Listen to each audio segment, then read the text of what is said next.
approaching the city of Bombay, the gateway to India. And the first view that comes to our attention is the gate itself, an admirable illustration of Great Britain's constructive influence. Bombay is the second largest city of India and one of the chief seaports of the Orient. It has a mixed population of over 1 million people, representing practically every race and creed in the world.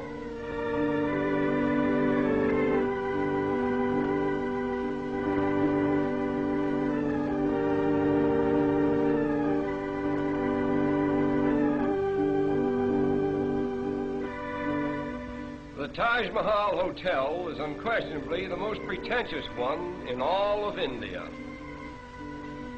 One of the outstanding features of Bombay is its sudden transitions from the modern to the ancient.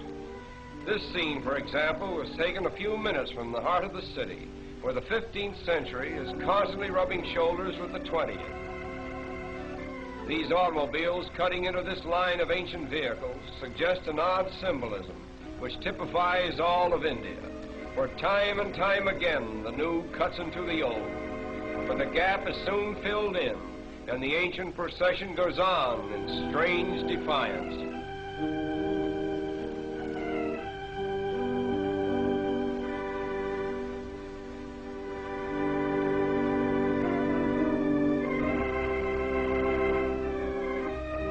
At the famous race course in Bombay, we are again transported into another world, where here is gathered representatives of every nationality, creed, and color. The course itself is considered to be the most picturesque, if not the finest in the Orient.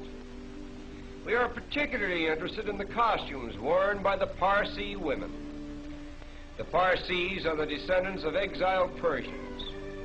The entire Parsi population now numbers over 50,000, most of whom are residents of Bombay. They are regarded as the wealthiest class in India, and they are obviously the most progressive. Owing to its central position between the East and West, no city can show a greater variety of types than Bombay. Here we find gathered Parsi merchants, Arab traders, Afghans and Sikhs, Chinese, Japanese, Malayans, Americans, and British, all part of the cosmopolitan crowds so characteristic of Bombay. Not far from the racetrack, we come upon an old Indian fakir with the cleverest little bird that we have ever seen. We will pause a while and watch this little fellow perform.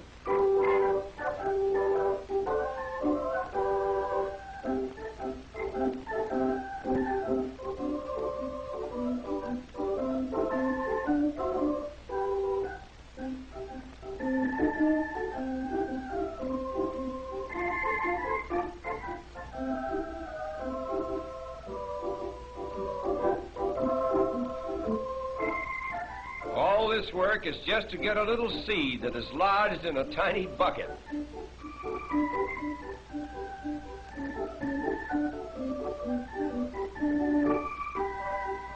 Stringing beads is the most amazing thing that this bird does.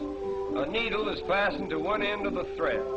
The bird actually sticks the needle through a bead, drops the needle, gets a new grip, and slides the bead down onto the thread.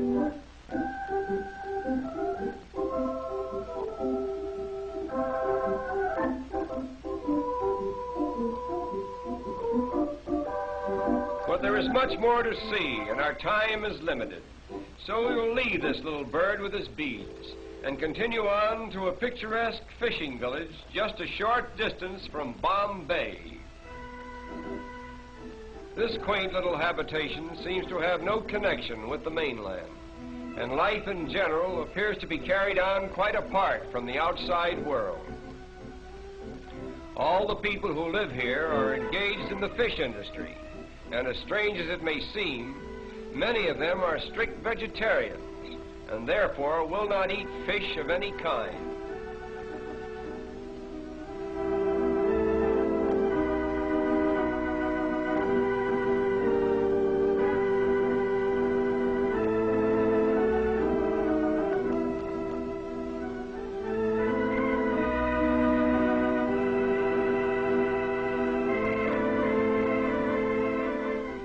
Even in this peaceful little village, there is a rigid system of caste.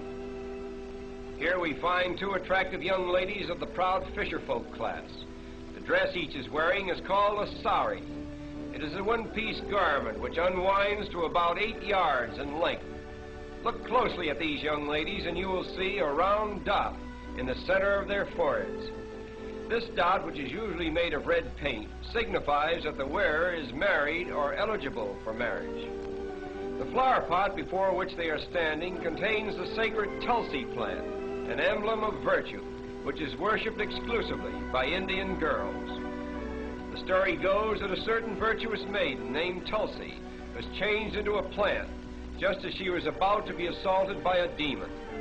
Thus, the Tulsi Plant became a shrine of chastity for virtuous Indian girls. The chief occupation for the women of this village is in drying and preparing the fish which is caught by the men.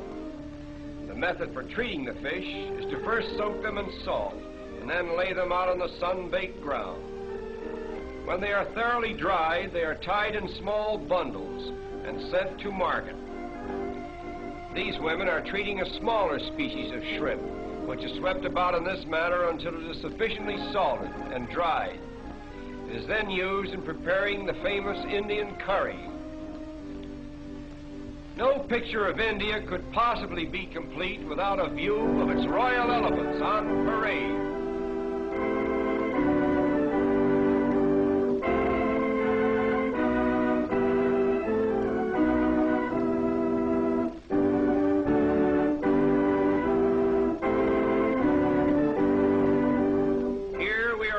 Of the wealth of India and the splendor of the days that used to be. This is just a rare and special occasion, staged by one of the wealthy Maharajas at a grand social event. The headpieces worn by these elephants are made of solid gold and are studded with magnificent jewels.